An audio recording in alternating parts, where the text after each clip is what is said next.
द्वितीय वर्ष संस्कृत के प्रथम प्रश्न पत्र में अभिज्ञान शाकुंतलम हम देख रहे हैं।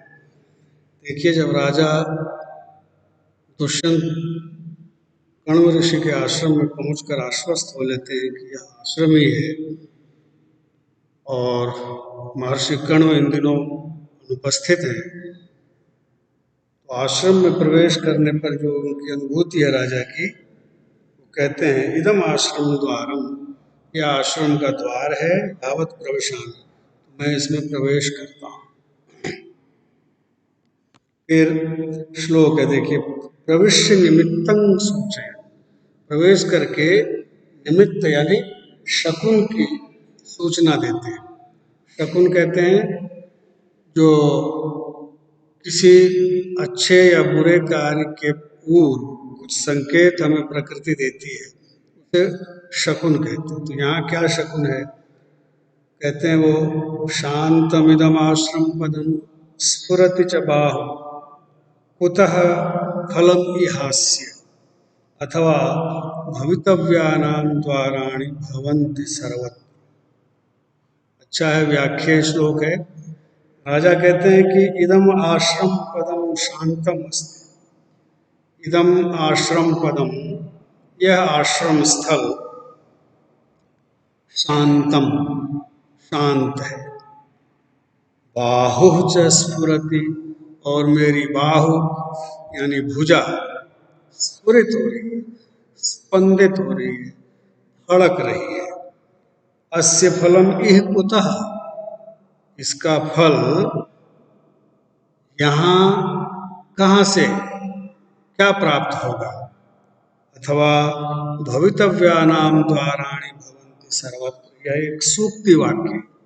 अथवा जो भवितव्य होता है, जो भविष्य में घटित होने वाला है, अवश्यम भावी है, उसके लिए हर जगह द्वार खुल जाते हैं।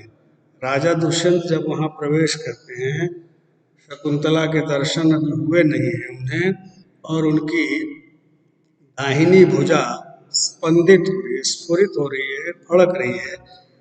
तो ऐसी शास्त्रों में बताते हैं कि पुरुष का दाहिना भाग यानी दाहिनी भुजा, दाईं आंख, दाहिनी जंघा अगर स्फुरित हो, स्पंदित हो, तो उसके कुछ शुभ संकेत होते हैं। तो राजा दुष्यंत की भी दाईं आंख या दाईं भुजा यहाँ फड़क रही है, बाहु लिखा है, फड़क रही है। तो वो कह रहे कि यह शुभ संकेत मुझे मिल तो रहा है, लेकिन यहाँ इसका क्या फल मिलेगा, आश्रम में मुझे क्या प्राप्त होगा। फिर कहते हैं अथवा, अच्छा ऐसा भी हो सकता है कि जो भविष्य में होने वाली घटनाएं होती हैं, उनके लिए सर्वत्र द्वार खुले होते हैं। वहाँ सखियों का, शकुंतला और उसकी दो सहेलियां आपस में पादप सेचन इत्यादि करती हैं, पौधों को पानी देती हैं, हास प्रयास करती हैं। तो राजा कर्णम दत्वा, कान देकर कहते हैं अये दक्षिणेन वृक्ष वाटिका आलापयुष्यते, यहाँ दक्षिण की दिशा में वृक्ष वाटिका के पास आलाप यानी इनका वार्तालाप सुनाई पड़ रहा है, तो मैं वहां जाता हूँ। यावदत्र गच्छामि, अये एता तपस्वी कन्यका, अरे ये तो तपस्वी कन्यकाएं हैं, तापसियां हैं। स्वप्रमाणानुरूप सेचन घटे बाल पादपेभ्यः पयोदधातुम इत एव वर्तन्ते, अपने अपने शरीर की स्थिति के अनुसार, शरीर की शक्ति के अनुसार इन सब ने घट ले रखे हैं, उनमें जल है, और ये पादपों का, पौधों का सेंचन कर रही है।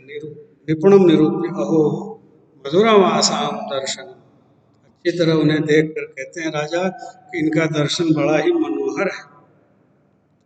देखिए, ये श्लोक भी व्याख्या में आता है जो आगे है, शुद्धांत दुर्लभमिदं वपुः आश्रमवासिनो यदि जनस्य दूरीकृता खलु गुणैः उद्यानलता वनलताभिः, यदि शुद्धांत दुर्लभम इदं वपुः आश्रमवासिनः जनस्य तदा खलु उद्यानलता वनलताभिः गुणैः दूरीकृता।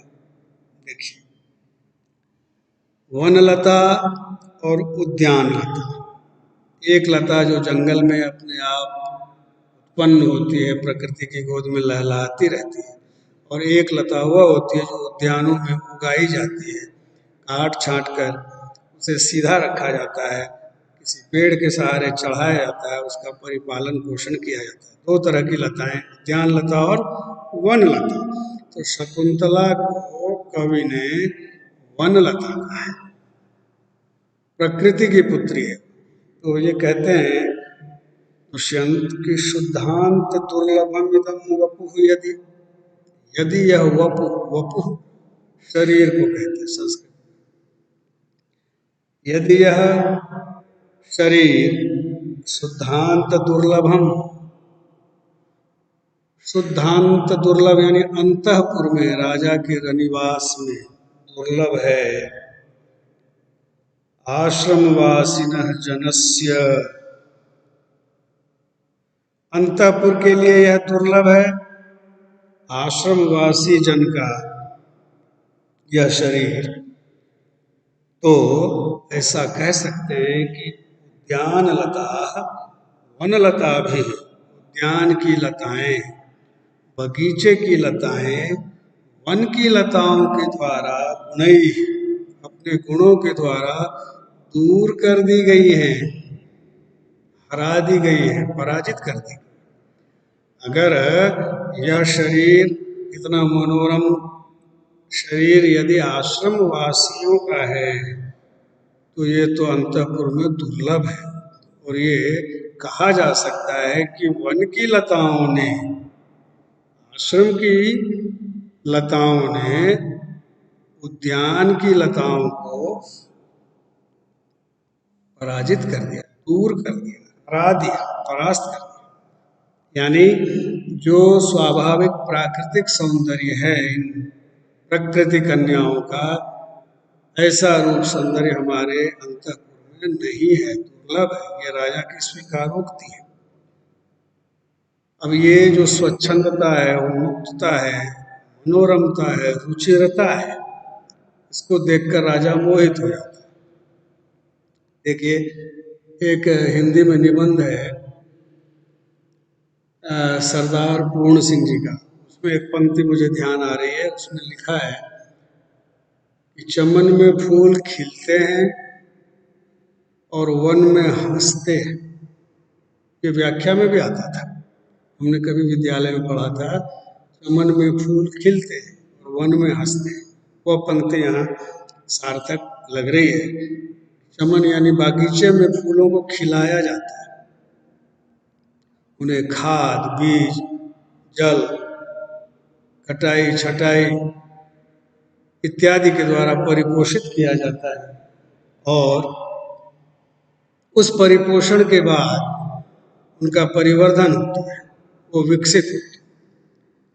लेकिन वन में जो लताएं होती हैं, वन में जो पुष्प होते हैं, वो अपने आप प्रस्फुटित हो जाते हैं, अपने आप वर्षा के जल से सिंचित होते हैं, लहलहाते रहते हैं।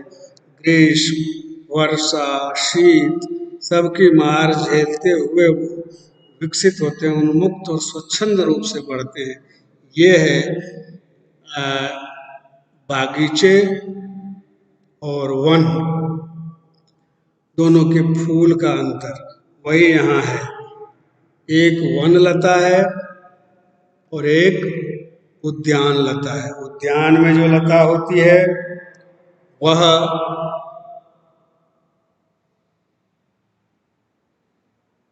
आपेक्षिक रूप से, तुलनात्मक रूप से वन की लताओं से सौंदर्य के मामले में कम ही होती है। इसलिए इन्होंने लिखा कि यदि यह शरीर आश्रमवासी जन का है, आश्रम में निवास करने वाली तापस कन्याओं का है, तो यह तो अंतःपुर में राजा के रनिवास में दुर्लभ है। और यह कहा जा सकता है कि वन लताओं ने उद्यान की लताओं को परास्त कर दिया, पराजित कर दिया। तो इसकी अगर व्याख्या है तो आप ये लिखेंगे कि जो सहज रूप होता है, प्रकृति के साथ जुड़ा हुआ है, वही वस्तुतः सुंदर होता है, कृत्रिमता अधिक देर तक टिकती